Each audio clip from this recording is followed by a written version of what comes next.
Hey guys, how are you doing? My name is Catherine Shelton, and today we are going to do our first full walkthrough using KDP, that is Amazon's Kindle Direct Publishing Service. And the sad and tragic news from this week is that Amazon's CreateSpace service is being merged into KDP. So what that means for us, actually, the two platforms aren't that different. The interface feels pretty different, but I think we're all going to get used to it. And what I'd like to do today is create a guided journal. So that's kind of a prompt book. We're going to make a guided journal using KDP. So today I am going to use tangent templates to create the prompt journal. Now, if you don't have tangent templates, why not? Why don't you have it? It's awesome. I'm playing. If you don't have tangent templates, you can create your own interiors using any tool that will create custom sizes and export PDFs. So that includes Microsoft Word, Publisher, Keynote, PowerPoint. Any of those are fine for creating your own interiors. We recommend InDesign because that's the most professional and gets the best results. But we know there's a bit of a learning curve there. But tangent templates makes it super easy, especially for prompt books. So we're going to use that today. So I'm logging into Tangent Templates and I'm looking at the Interiors section. And what we're going to do, because we're making a guided journal, a prompt book, we're going to go right down to the dynamic templates. And they're called dynamic templates because you can customize them. You can put your own data into them. You can customize the look and feel of them. And we're going to jump right in and select prompts. Okay, so when we go into prompts, you have 8 styles of paper.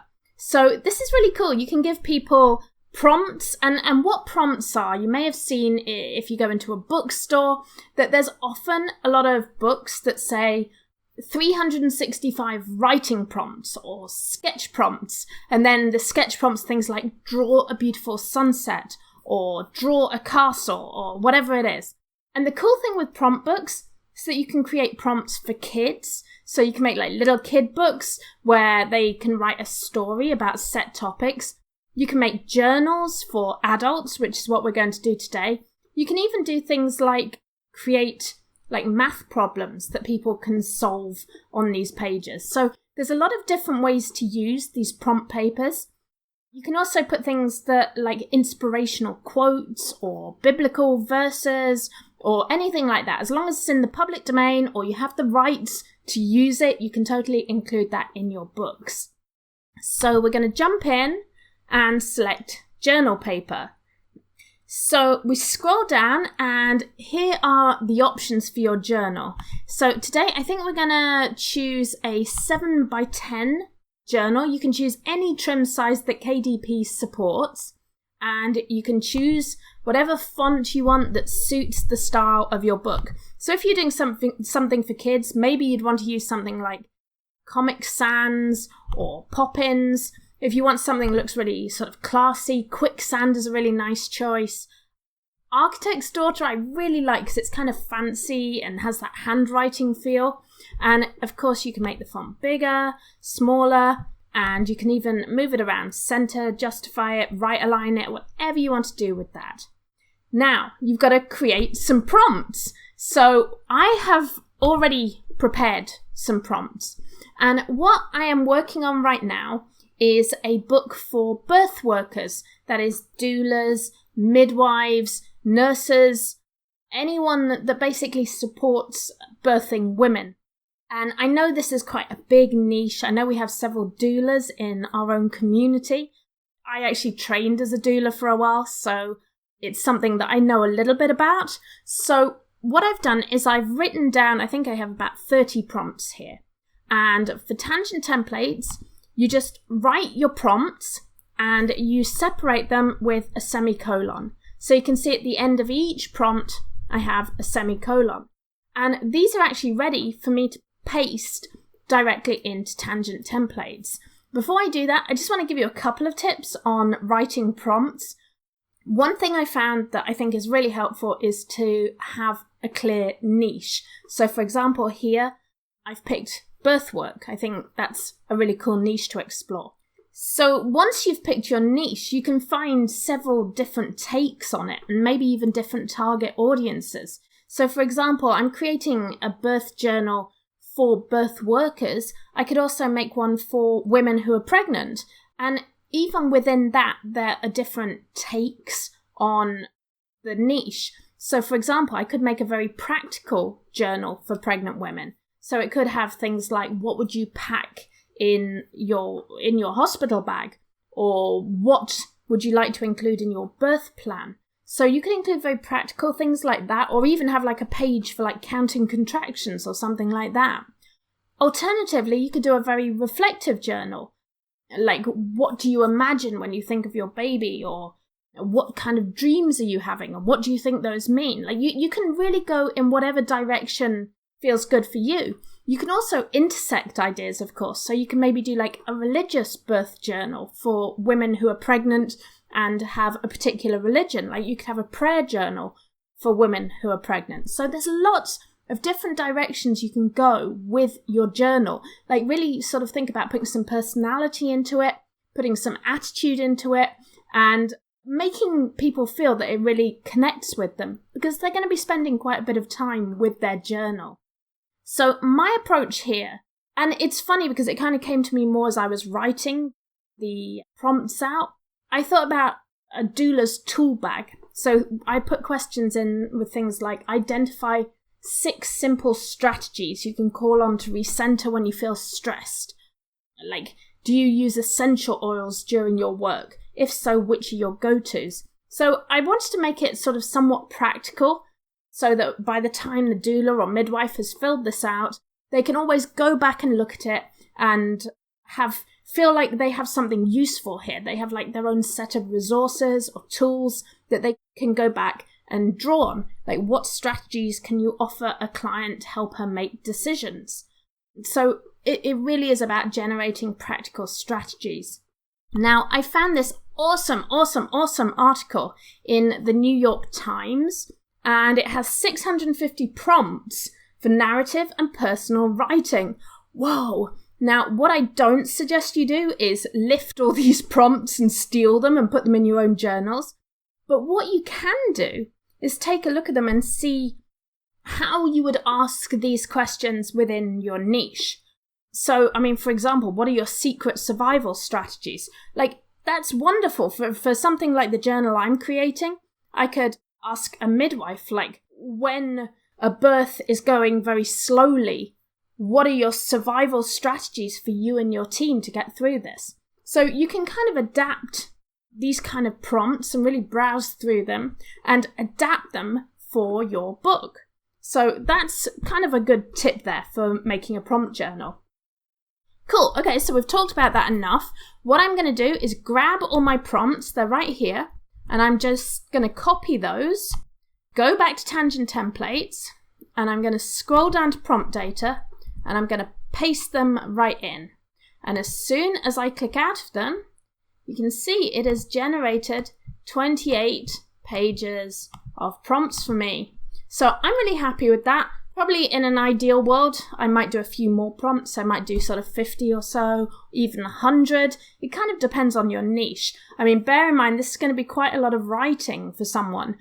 So you might not want to make it like huge. You might not want to do 365 prompts, but you totally can if you want. And especially if you're doing maybe a sketchbook or in fact a 365 book, then you might want to use more prompts. So we have our interior here. I'm just going to hit download, and that has downloaded me a PDF file that is formatted for a 7x10 KDP book. And if we open it up, there you go, you can see it. That is our PDF file ready to go to KDP. That is the interior of our book.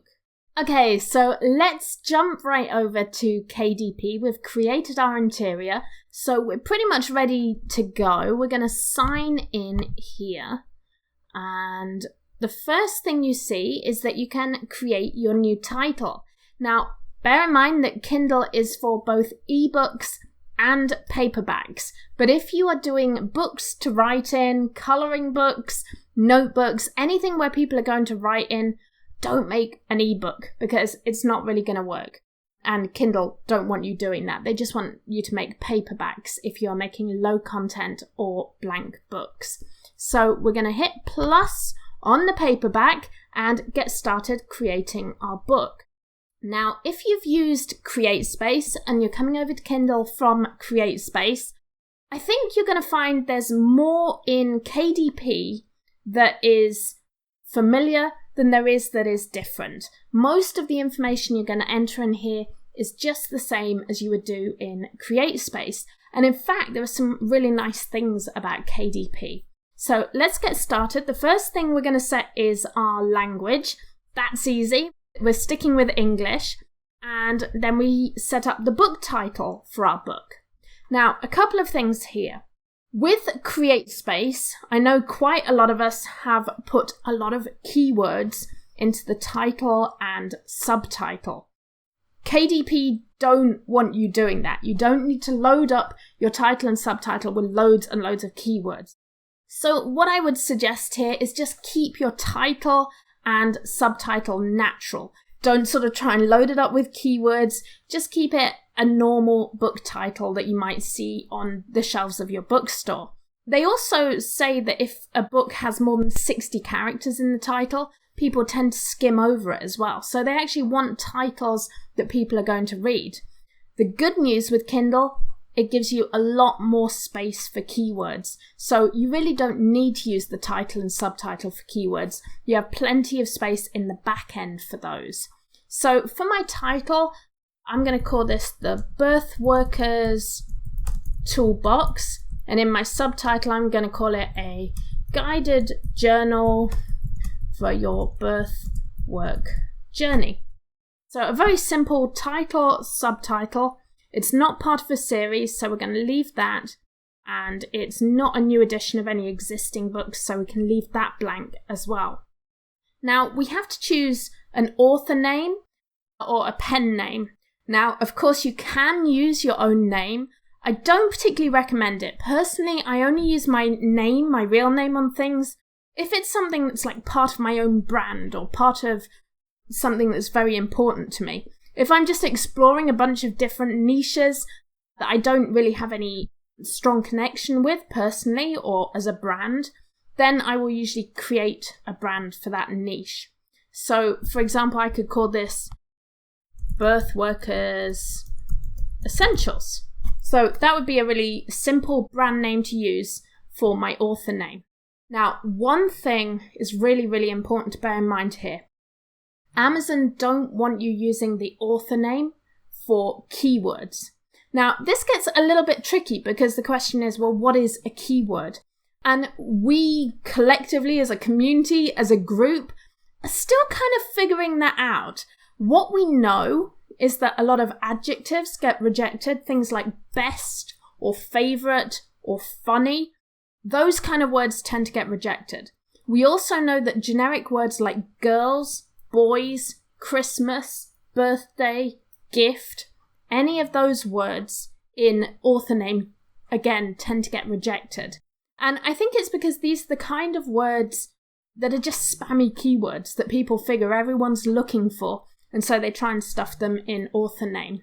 What I recommend is using some kind of unusual or made up word and then having your second word. So I would put that in the first name box. So have an unusual or a made up word in the first name box. And then in the last name box, I usually put something like books, stationery, notebooks. I've put essentials here, but usually you'll find those go through fine. If you have problems with this, you can always contact KDP and ask them for feedback. Another thing to know with KDP is that if you actually have a real brand, like a trademark, a website, a business, a registered business name, and you want to use that as your author name, that is totally cool. If it gets rejected for keywords, you can email KDP and send them some evidence, say, no, this is my real brand. And even if it has keywords in, they will usually approve that. But you will have to talk to them and make sure they'll approve that. So cool, we can move on. Now, if you have any other contributors to your book, you may want to add them here. So For example, if you had illustrators or translators, you can totally add those to your book as well. And the next thing to fill out is description. So why do book descriptions matter? And I love the information that KDP give you. So while customers view your book description, it's the first experience with the content of your book. So your book actually does give a bit of your book description actually does give an indication of what is in your book. So if you're doing a prompt book, you may even want to give them a couple of sample prompts. So we could jump in here and we could use something like this. What strategies can you offer a client to help her make decisions? So that would be like kind of a good one to include in our description. So we could put the ultimate guided journal for midwives, doulas, and other birth workers. And obviously you probably want to spend a little bit more time on this. You can also, if we go back to tangent templates, you could actually use the HTML listing helper, which will turn this into HTML for you. So you can work in here and put something like birth workers journal for, and then you could actually create a list. So you could put midwives, doulas, nurses. So you can actually put your own information in there, copy it, and paste that into the description. It actually gives you the HTML, which will format it really nicely in the description. So you'd probably want to work a little bit more on this, make it persuasive, maybe include some sample quotes or prompts. Totally cool to do that. So the next thing we're going to do, publishing rights. So you are going to select, I own the copyright and I hold necessary publishing rights. If you own tangent templates, you have the rights to include those in your book.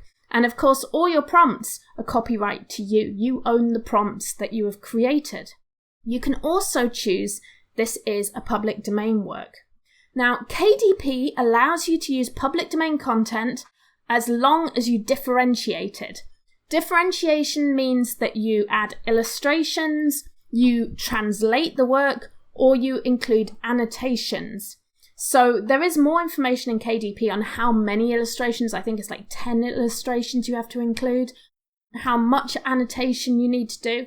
But as long as it's not just a straight, like what they don't want you to do is go to Project Gutenberg, find War and Peace, paste that in here, and have that as your finished book, because loads of other people have done the same thing. There's a lot of copies of War and Peace on Kindle on Amazon. If you use public domain work, differentiate it. You have to mix it up. You have to add illustrations or annotations or whatever else so that it's not just a straight upload of a public domain work. Okay, so now we get to the fun bit, which is one of my favorite topics, keywords. And there's a couple of things I want to tell you here, guys. First of all, what Amazon tell you about how keywords work doesn't quite appear to be how they work in practice when I've tested them. So what Amazon tell you to do, and I'm going to kind of go over what they tell you to do, what I've noticed, and you can make your own decision here on how you want to handle keywords. So what Amazon tell you to do is to use phrases. So you could do something like birth workers journal, and that would be considered a keyword or a key phrase. And then in the next box you put something like doula, and then in this one you would put, we've done journal, so you might want to put like guided diary. So that's kind of what Amazon tell you to do, to use each keyword box to include one keyword or one phrase, like with a few words in it.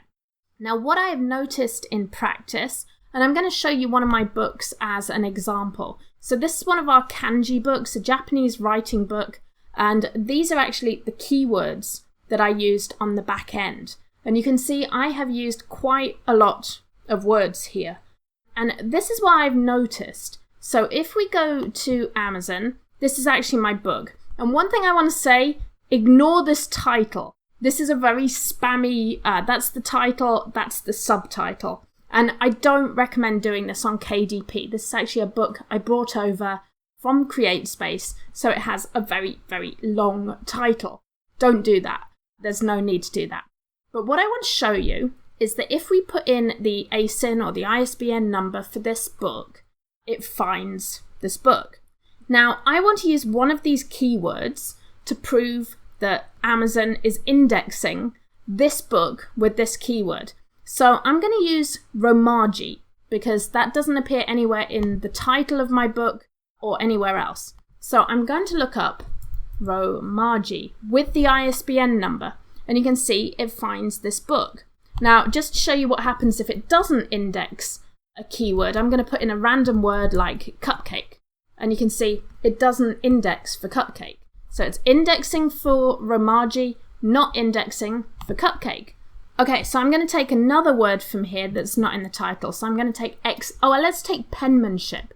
So again, if I search with the ISBN number and penmanship, hey, it indexes. So what this means is that Amazon is indexing all of these words separately. So if your customers search with any combination of any of these words, plus the words in your title, plus the words in your author name, they're going to find your book. Now, where it appears in the search results, whether it appears on page 1 or on page 50, depends on how many sales your book's got, how many reviews your book has, and probably several other factors, like whether it's in stock and possibly whether the interests match with what that customer has bought before, and several other factors. What I don't think plays a part in where your book shows up in the search results is keywords. I think keywords are purely used to index your book, and then where your book appears in the search results depends on primarily reviews and sales. So that's the information I have. Amazon tell you to just do this thing and to just use simple phrases. I have found in practice that you can actually fill these boxes with spaced words, and this reviewed. I put this through the KDP review and it went through absolutely fine. So you may feel maybe you want to do it by the book, the way that Amazon's teaching you to do it, or maybe you want to use more words and kind of take this approach. But that's the way I've done it. So it's up to you and sort of what you feel comfortable with. Okay, so let's go back over to our birth book here, our doula and midwife book. Now, there's one other thing I want to tell you about keywords that's kind of important, and that is that KDP works a little bit differently from CreateSpace when it comes to categories. So with CreateSpace, you choose a BISAC code. Now, on KDP, you're actually doing the same thing, but they call it categories. So you're going to choose up to 2 categories, and you can simply browse through the categories. You can go non-fiction, and we're probably going to do, this is about, I don't know, you could do family and relationships. So is there one about birth and babies? You could do, I don't know, we'll just go with love and romance. Oh, actually, no, there's parenting. There we go. So we don't want love and romance. We want, let's do motherhood, might be one. And then we can go and choose a second one. So maybe we'll choose, let's look for, is there maybe a health one we could do? There we go, health and fitness.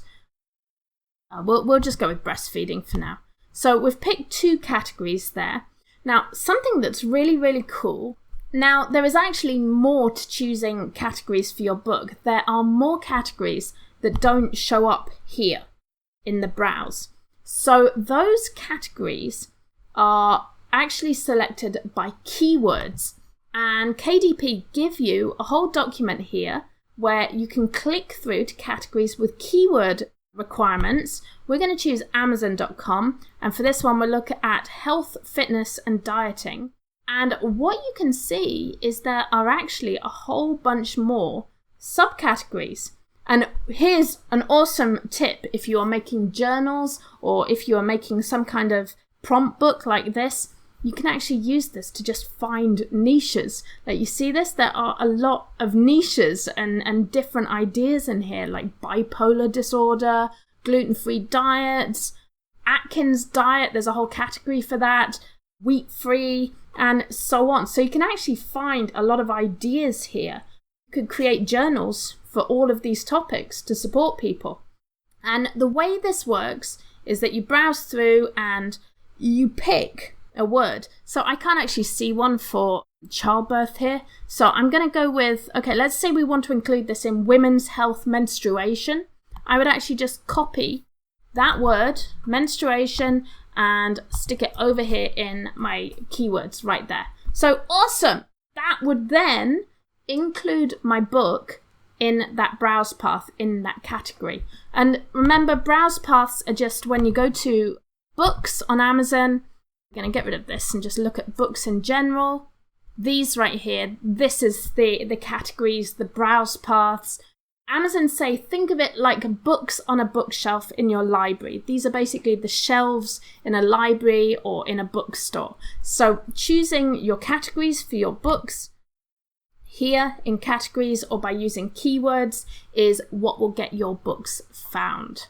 So another thing to just say here in categories, it's really important to use the right categories. And I know I've kind of picked some quick ones here just as a demonstration, but it's really important to use the right categories. I know there's like gurus and experts who are like, well, you could be like the number one in, I don't know, articulated trucks. Like, that's not going to do you any good if you made a book for birth workers. So I know there's like this temptation to go for like a really obscure category just to get that number one bestseller or number one new release. I personally don't think it's worth it. Amazon say don't do that. They say pick the most appropriate category. And honestly, I think it's kind of biting off your nose to try and do that because people just won't find you if you're in the wrong category and they're browsing through. So pick the right categories is what I would say. So we're doing that. We now have adult content. Does this book contain language, situations, or images inappropriate for children under 18? Ideally, you want to avoid ending up in that category. If your book contains adult content, it will be suppressed from general search and it will be really, really hard for people to find it, and really you'll end up having to drive traffic from somewhere else. Generally, a book that has somewhat adult themes, stories, fiction, that usually is not considered erotica or adult content. Adult content tends to refer to books with very explicit covers, very explicit language. Just having like the odd swear word or something like that is usually, in my understanding, not enough to consider it adult content. So for our book, we can say no adult content and move on. So I'm not going into a lot of detail about how I choose keywords. I actually do have another video in my playlist, my publishing playlist on my YouTube video that goes through keywords in detail. It is somewhat focused on CreateSpace, but all of the tools I go through in that video totally appropriate for KDP. So you can use all of those ideas for your KDP keywords as well. So watch that video. If you're having trouble just choosing keywords, coming up with great keywords, that will give you everything you need to know about great keywords. And remember that CreateSpace and KDP both do the same thing. They get your book on Amazon, which indexes all your keywords the same way. So everything in that video is still relevant to this, just apart from the difference in how many characters you can have for your keywords. So let's move on to the next tab in KDP, and that is paperback content. So the first thing we're going to do, this is super easy. We're just going to say, give me an ISBN number. So just like CreateSpace, KDP will give you a free ISBN number. They also give you the opportunity to use your own ISBN. And I know if you go on a lot of publishing forums and communities, there's a lot of publishing people, gurus, experts who say never ever get a free ISBN, it's a bad idea. Well, if you're doing content books like novels or your memoirs that you've taken 10 years writing, you may want to use your own ISBN. It gives you somewhat of a better shot at getting into brick and mortar bookstores. But if you're just making low content books, you just want to sell them on Amazon using organic traffic or using your own advertising or AMS or something like that, you're not too worried about getting them into brick and mortar stores, just use the free ISBN. It's free. If this is like your life's mission, then you can buy an ISBN from Bowker. It is expensive. They're not super cheap. So you do want to know that you're going to make your money back on those. So I would recommend only using a bought ISBN if you're doing content books. For low content, blank books, free ISBNs are absolutely fine. So we don't need to fill in publication date, that will be automatic. Now we get to choose the print options on our book. And if you've used CreateSpace, it's pretty much exactly the same. It's just actually a slightly cleaner interface. So you can have a black and white interior with cream paper. And you know me, I love the cream paper. I think it's pretty cool. You can have white paper, or you can do a colour book with white paper. And remember, even if you just have one colour picture in your book, it's a colour interior.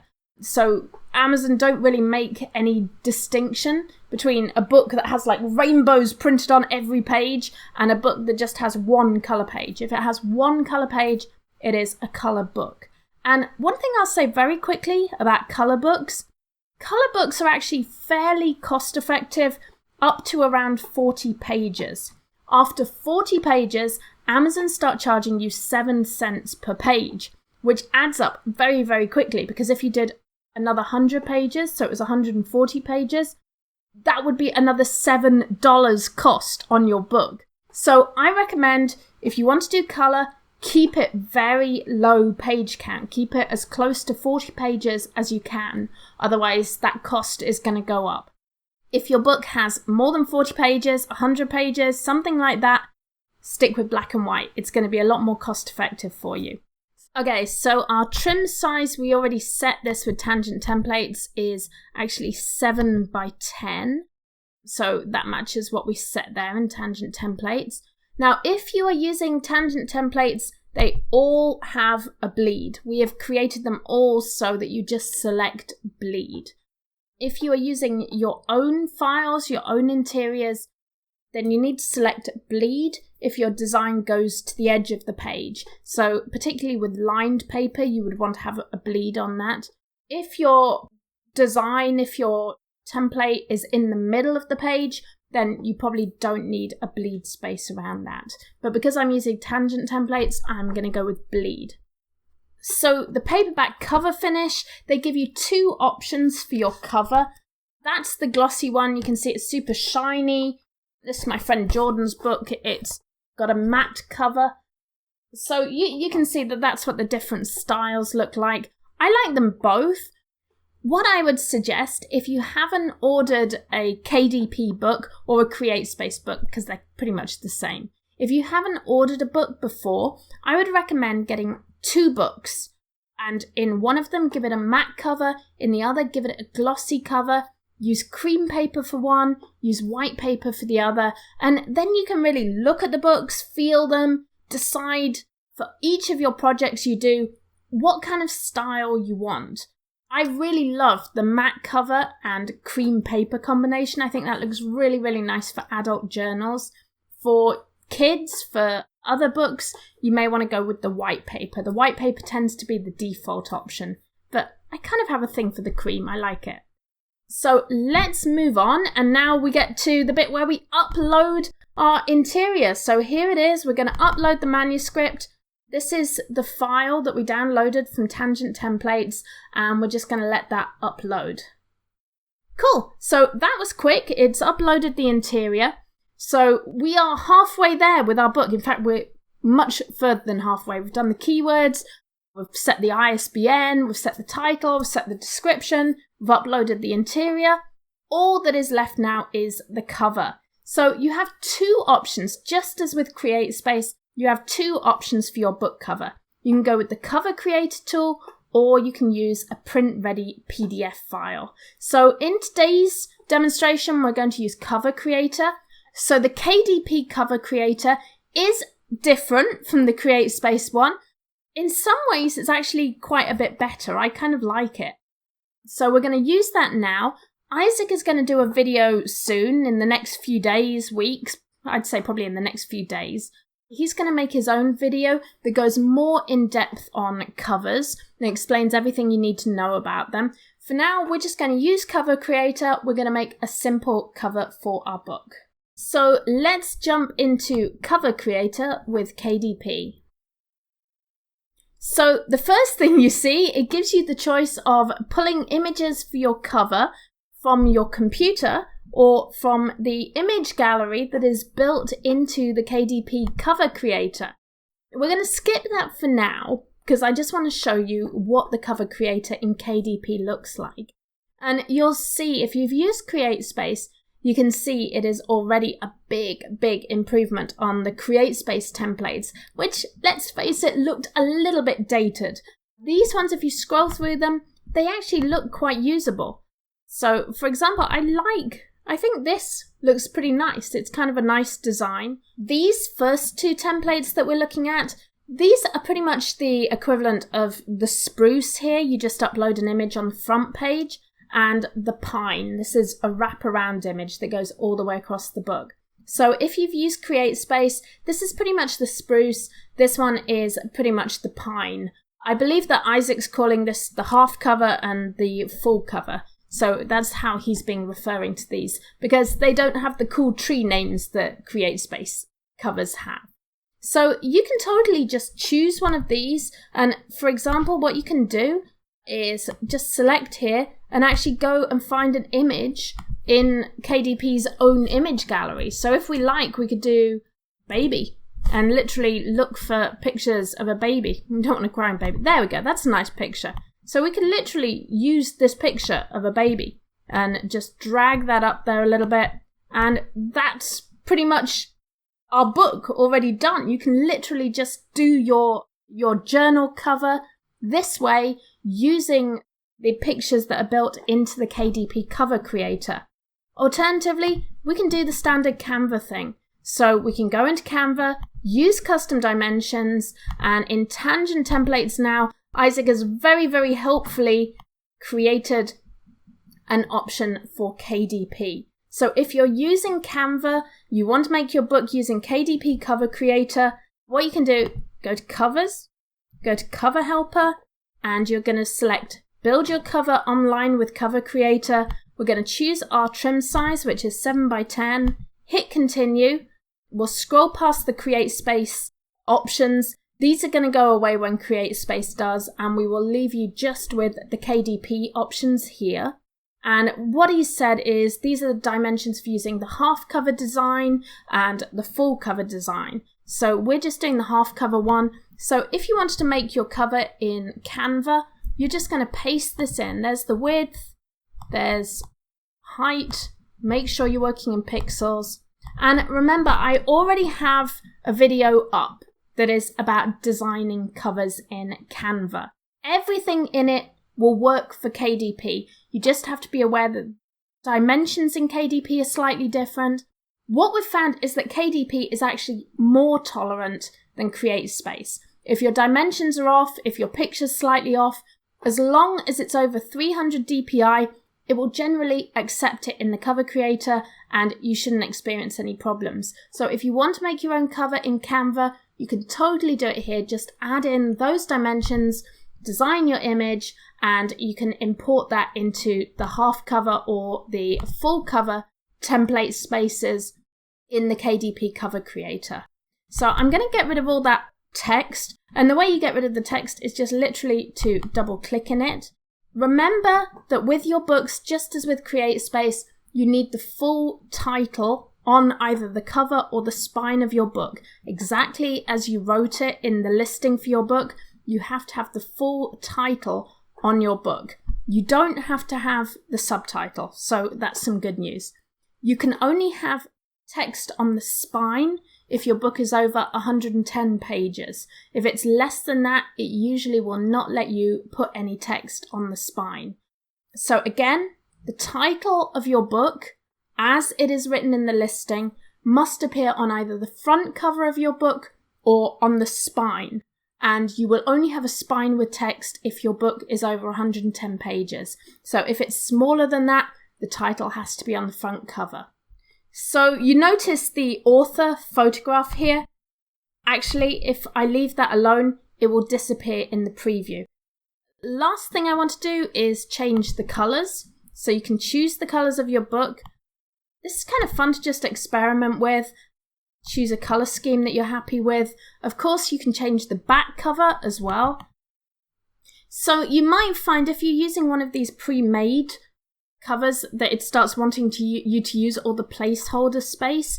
What I found is that actually if you play with the layout, so for example, if we use a different layout, let's see which one. I like this one. There we go. That actually removes that placeholder text. So we're going to preview this and let's see how the finished book cover looks. Awesome! I think that looks really nice. So there we go. We have created a journal. I didn't need to use Canva or any other tool to create this cover. I think these templates look a lot more professional than the Create Space templates, and I'm pretty happy with that. I think that looks really, really nice for now.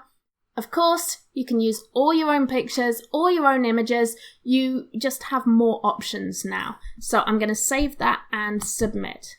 Now, the most important thing to be aware of with your images on your cover is that they must be 300 DPI in quality. And that sounds kind of a scary technical thing, but basically, if you are getting images from somewhere like Pexels or Pixabay or Unsplash or one of those kind of sites, always make sure that you are getting the maximum size and quality of that image, and it will probably be sufficient for 300 DPI, but we actually have put a checker in here in Tangent Templates so you can make sure that your picture is the correct quality.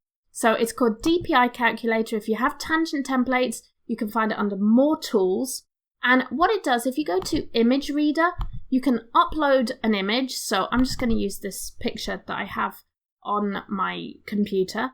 And what you do is you say you want to know inches DPI, so we want to make sure it's 300 DPI. And what this does is it tells you what size this image would have to be 300 DPI. And unfortunately, it will only go up to a maximum of 2.5 inches or a height of 3 inches. And unfortunately, the book that we are creating right now is 7 by 10 inches. So this picture, maxing out at 2 by 3, would not be high enough quality to use at 7 by 10 inches. So this is a great tool for just uploading your picture, checking what size you can take that image to without losing that 300 DPI quality. And if you are downloading a picture from somewhere else, you've created a picture in Canva, you can check it here before you put it into your KDP cover, just to make sure it is the correct DPI and that KDP won't reject that. Okay, so we've got our interior uploaded, our cover uploaded, the details of our book are all filled out. The last step is to preview the book and then set a price for it. Okay, so here's the preview coming up now. Don't worry if this step takes you a little bit longer. Currently, at the moment, KDP are running a bit slow, so it can take a while for your print preview to come up. You may want to go and get a cup of tea or just chill while that happens, but don't worry if it's taking a while. You can also, of course, start another book in another tab. So everything looks good with this. They do a quick quality check. They didn't find any issues that prevent us from submitting the book. They ask you to check the title, the author name, the ISBN. You can see how they've put the barcode here on the back. Everything is within the red lines and it looks pretty good. I think this is a really nice looking book. You can browse through it, see how all the prompts look. I love the way that looks. Of course, I just uploaded my interior as is. If you want to, you can include a copyright page at the beginning or any other information you want to include. There's a lot of ways to merge your PDFs together with Tangent Templates. So check out our other videos for more on that. So okay, this all looks really good. I'm going to approve this preview of our book. So this is pretty much proofing it through, making sure it all looks okay. Okay, so there is the summary of our book. We have the interior and paper type to check, the bleed settings. Again, if you're using Tangent Templates, always make sure this says bleed. Paperback cover, the trim size, page count is all good. If you have any unexpected problems, make sure the interior that you uploaded matched with the trim size. If this printing cost seems high to you, if you've uploaded your book and the printing cost seems high, you might want to make sure that you are printing in black and white, because large page counts and colour books can get quite expensive. So that all looks good. Let's proceed through to pricing now. Okay, so we have a few more choices to make before our book is finally ready to be published to Amazon. So you can choose which territories you hold distribution rights. Now, I'm going to assume if it's your book, if you came up with the prompts, you hold the distribution to all territories. And in most cases, that's what you're going to want to choose. For some content authors, maybe they've sold the rights to their book in another country, or they're using material they're not licensed to use in another country. Then you might want to select individual territories. But for most of the books that you make, you will have worldwide rights. Now, the last step is pricing. Now, this is kind of an individual choice. I know there's a lot of people who go with the lowest prices possible, like they'll do $5 or $5.99 or something like that. You still make a royalty at those prices. Me, personally, I like to price high. I tend to create books for particular niches, books that there isn't a lot of competition. I feel that all of my books are unique, not directly comparable to other books that are available. So I tend to price around usually the sort of $8 to $12 mark. For large books, letter-sized books, especially with specialist paper like hex paper, kanji paper, those I tend to price around the $11, $12, $13 range. Smaller books, notebooks, I tend to price around sort of $8 to $10. But I usually do price fairly high with my books. So I'm going to go with $9.99 for this. You can see that the cost is $2.15. The royalty that I get paid is $3.84. And of course, they give you some information on expanded distribution. So this book is actually not eligible for expanded distribution because I selected cream paper, and I think we're doing a 7x10 book. So with that, that's actually not considered a standard size if you're using cream paper. So what I probably need to do to enable expanded distribution is to go back and make that white paper, and then the trim size I've selected will be eligible for expanded distribution, which means it can be sold on more marketplaces but at a lower royalty. And I'm a big fan of expanded distribution. I've had a lot of books sell through expanded distribution, and some of them have actually sold through expanded distribution that don't necessarily sell through the Amazon.com marketplace. So that's been interesting to me when I've used CreateSpace, and my plan is to keep using expanded distribution for books that are eligible for that on KDP as well. So I do recommend choosing book sizes, choosing trim sizes that you can use for expanded distribution. And if we click here, you can actually see what those eligibilities are. Yeah, if we click through to eligibility for expanded distribution, you can see here that for a cream paper book, it must be one of these trim sizes. So I can go back to change my book in order to enable expanded distribution. All right, so that is everything you need to know to get your first book up and running on KDP. It can take up to 72 hours for your book to be available. Usually it's much quicker than that. I found the review process is usually fairly quick with KDP. You publish your book. Another good thing is the look inside. That appears a little bit quicker on KDP books than it does on CreateSpace. But very shortly, once I hit this publish your paperback book, my book will be available on Amazon.com, and I also have access to AMS advertising. So the next thing I can do is go ahead and set up adverts for this book if I want to do that. So that is it. We are done with our book. We've created the book cover. We've put the manuscript or the interior in. We've set the paper type. We've gone through a whole bunch of things. We've set the keywords. Again, remember, I already have videos on keywords. We have a video on designing covers. We have videos on finding your niches and trends. All of those are still absolutely relevant to KDP. There's some very minor changes which we've gone through in this video. Isaac is going to make a more in-depth video on the different cover options in KDP. They're really not all that different and not all that difficult once you kind of get rolling with them. So you've got that to come, and let us know what we can help you with. We really want to give you all the information we can to be successful with KDP. If you're not in our CreateSpace Facebook group, come and join us. It's at facebook.com/groups/Amazon CreateSpace. We would love to have you join us there. Also, if you don't have tangent templates, you're kind of feeling like that's something you'd like to check out, go and have a look. It's at templates.tangent.rocks. We now have 40 static interiors, and we have 12 dynamic interiors, including both prompt books and planners. So do check that out. Alright guys, I hope you enjoyed that video. I hope you'll have a lot of success with KDP and that you'll come to love it and enjoy uploading your books with that. Good luck with them. Bye.